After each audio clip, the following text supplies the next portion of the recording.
Okay, तो अभी जो अपडेट्स हैं उसके बारे में भी डिस्कस करेंगे, प्लस क्वेश्चन एक है, काफी बढ़िया क्वेश्चन है, उसके बारे में भी डिस्कस करेंगे। क्वेश्चन मैं बता देता हूं, आप में से काफी सारे लोगों का भी ऐसा क्वेश्चन रहता है। एक पर्टिकुलर व्यूअर ने भी हमारे पूछा है कि पर्टिकुलर ईयर में, जैसे 2030 में, 2033 में, जो क्वेश्चन है वही मैं आपको बता देता हूँ। क्वेश्चन है, मुझे 2030, 2033, 2035, 2037 में पैसों की जरूरत पड़ेगी, तो इसके लिए इन्वेस्टमेंट करना है, तो क्या इन्वेस्टमेंट सही रहेगा, कौन से फंड्स या कैटेगरी सेलेक्ट करने चाहिए, ये सब के ऊपर डिस्कस करेंगे। और डेफिनेटली आप खुद से अगर इस चीज को आप समझ लोगे तो आप खुद से भी अपना पोर्टफोलियो बहुत बढ़िया बना सकते हो। और आपको अगर खुद से नहीं समझ में आ रहा है, खुद से नहीं कर पा रहे हो या क्रॉस चेक भी कराना है, तो आप व्हाट्सएप नंबर पे ले सकते हो हेल्प। हमारी पेड सर्विस है, बहुत कम प्राइस में सर्विस है, और आप अपना पोर्टफोलियो रिव्यू या न्यू क्रिएट करा सकते हो। नेक्स्ट ग्लोबल अपडेट से ही शुरुआत करते हैं। तो दुनिया के हालात बहुत खराब है, दुनिया के बाजारों के, खासकर ये वाली कंट्रीज के बहुत ज्यादा हालात खराब है। आज के डेट में जैसे बात करते हैं, ये मार्केट क्लोज होने से जस्ट 15-20 मिनट पहले का है अपडेट। तो गिफ्ट निफ्टी हमारा ऑलमोस्ट 1% पॉजिटिव में है, जो निफ्टी फ्यूचर है। जो जापान का मेजर इंडेक्स है, बड़ा इंडेक्स जो है मेन, वो ऑलमोस्ट 5% टूटा हुआ है। जो सिंगापुर है वो %0.5 निगेटिव में है, जो हांगकांग है वो 2% निगेटिव में है, जो ताइवान है वो 7% डाउन है, 7% ताइवान डाउन है। जो साउथ कोरिया है वहां पे मार्केट बंद है, क्योंकि साउथ कोरिया के अंदर आज उनका कॉन्स्टिट्यूशन डे है। डेफिनेटली आज ओपन रहता तो सर्किट फिर से साउथ कोरिया में लगता, और 10-11% या हो सकता है उससे भी ज्यादा। जब ताइवान आज 7% डाउन है, तो कोरिया और ज्यादा भी डाउन आज होता, अगर आज ओपन होता तो। थाईलैंड 0.2% पॉजिटिव और जकार्ता 1% पॉजिटिव दिखे, नहीं तो इसके अलावा चाइना भी 3% से ज्यादा टूटा हुआ है। एंड ये बहुत बड़ी बात है, चाइनीज मार्केट जो 3% से ज्यादा, बड़ी से बड़ी वॉर हुई, मतलब ये जो ईरान और अमेरिका वाला जो चीजें हुआ था, सारी मार्केट्स गिरी थी, लेकिन चाइना का मार्केट ज्यादा से ज्यादा 1%, 1.5%, 2% तक जाता था, आज 3% से ज्यादा टूटा हुआ है। तो डेफिनेटली ये जो अफेक्ट है, वो जो यूएस और चाइना के बीच में जो टेंशन अभी फिर से बढ़ने वाले हैं, उसका ये रिएक्शन हमें देखने को मिला है कि चाइना के अंदर इतना बुरी तरीके से मार्केट गिरा है। यूरोप की बात करते हैं तो वहां पे भी यूके का मार्केट, फ्रांस का मार्केट, जर्मनी का मार्केट, अदर जो मेजर यूरोप के मार्केट्स हैं, वहां पे बुरी तरीके से पिटाई हुई है। तो ग्लोबल मार्केट्स के सुबह में भी हालात अच्छे नहीं थे, और प्रेजेंट टाइम पे अभी भी हालात अच्छे नहीं, लेकिन हमारा निफ्टी 50 बाय स्टे स्ट्रांग, हमारा निफ्टी 50 स्ट्रांग खड़ा है। हालांकि हमारा पूरा मार्केट उतना बढ़िया नहीं किया है। Mid cap almost 0.5% down, small cap भी 0.5% down, and micro cap 1% down थे। और हमारा लार्ज कैप भी डाउन रहता, लेकिन कुछ कारण हो गए जिसके कारण हमारे लार्ज कैप स्ट्रांग खड़े रहे। लार्ज कैप में भी अगर देखो, टॉप 100 को लार्ज कैप कहते हैं, लेकिन ऊपर के 50 स्टॉक का जो इंडेक्स है निफ्टी 50, वो तो पॉजिटिव में था ऑलमोस्ट 1%, लेकिन उसके नीचे निफ्टी नेक्स्ट 50, निफ्टी के बाद के जो 50 स्टॉक है वो भी निगेटिव में ही थे। तो कुछ जो बड़ी दिग्गज कंपनीज है हमारे यहाँ पे, वो बहुत तगड़ा आज परफॉर्म कर रही थी। जैसे कोटक बैंक 4% ऑलमोस्ट ऊपर थी, 3.5% टेक महिंद्रा, ये मैं 3-3:15 बजे की बात बता रहा हूं। जियो फाइनेंस 3% ऊपर, टीसीएस ऑलमोस्ट 3% ऊपर, रिलायंस सबसे बड़ी जो कंपनी है वो 2.5% ऊपर, HCL, ICI, Hindustan Unilever, MNM, ये सब 2% से ऊपर थे। तो हुआ क्या है कि सेक्टर वाइज भी देखे तो और स्टॉक्स वाइज भी देखे तो जो लार्ज कैप जाइंट कंपनीज हैं हमारी, आज उन्होंने बहुत तगड़ा परफॉर्म किया है। और 3 जो बड़े सेक्टर्स हैं हमारे यहाँ पे, ऑटो सेक्टर एक, फाइनेंस सेक्टर, और तीसरा आईटी सेक्टर। फाइनेंस में भी प्राइवेट बैंक भी काफी बढ़िया आज कर रहा था। तो ये तीनों सेक्टर काफी बढ़िया आज परफॉर्म कर रहे थे, और उसके कारण हमारा जो मेजर इंडेक्स है निफ्टी 50, वो काफी, या फिर सेंसेक्स, वो काफी ऊपर दिखा। बाकी ब्रॉडर मार्केट में तेजी नहीं थी, उल्टा गिरावट थी।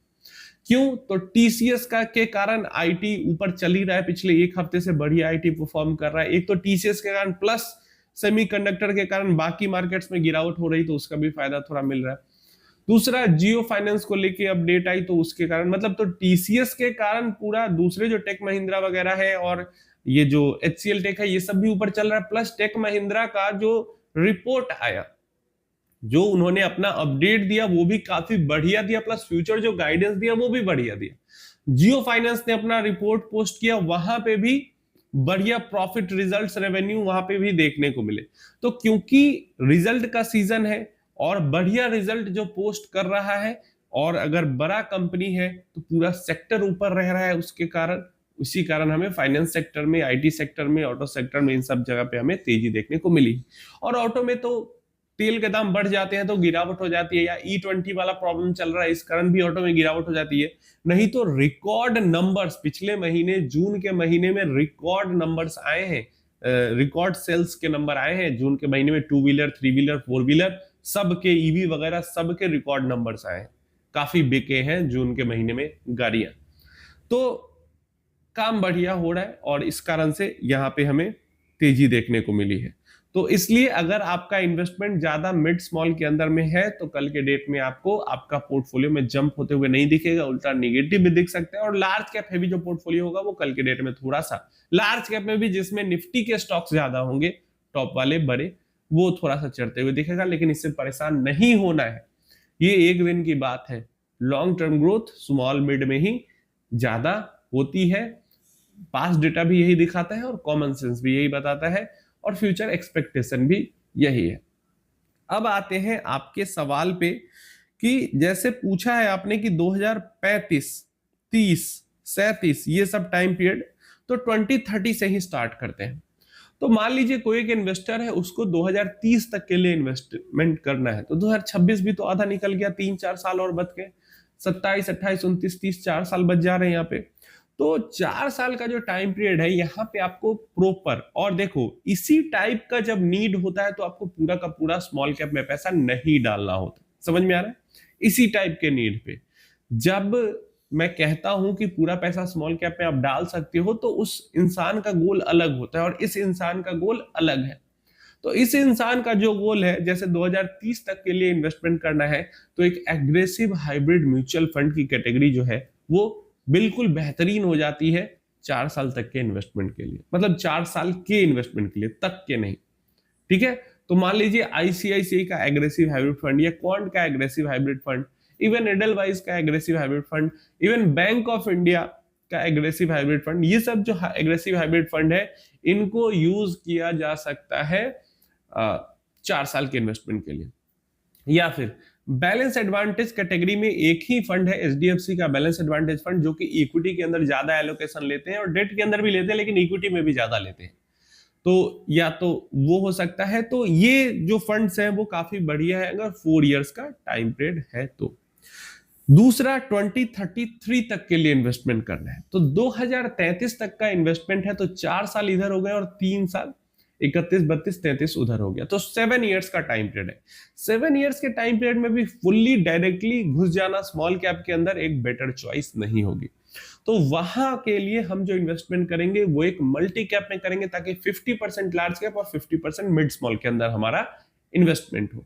तो जैसे निपॉन का मल्टी कैप हम एग्जांपल के लिए लेते हैं, काफी बढ़िया है। अगर 7 इयर्स का टाइम पीरियड हो तो एक मल्टी कैप फंड हम ले सकते हैं, वॉलेटिलिटी भी ठीक ठाक रहेगी और ग्रोथ भी ठीक ठाक रहेगा।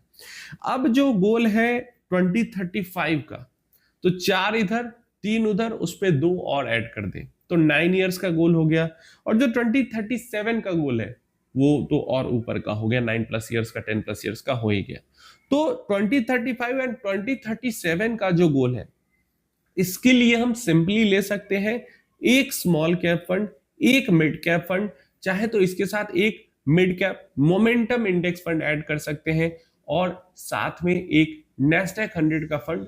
अभी तो ओपन है नहीं कोई, अगर ओपन हो तो ऐड कर सकते हैं, नहीं तो अगर कुछ नहीं ऐड करना चाहते तो एक स्मॉल कैप एक मिड कैप रख के, और जैसे जितना पैसा का जरूरत है उतना गोल का पैसा 2035 में विड्रॉ कर लिया उसमें से, बाकी स्मॉल कैप मिड कैप को आगे ग्रो होने दिया, 2037 में फिर गोल जो होगा उसके लिए उसमें से पैसा निकाल लिया।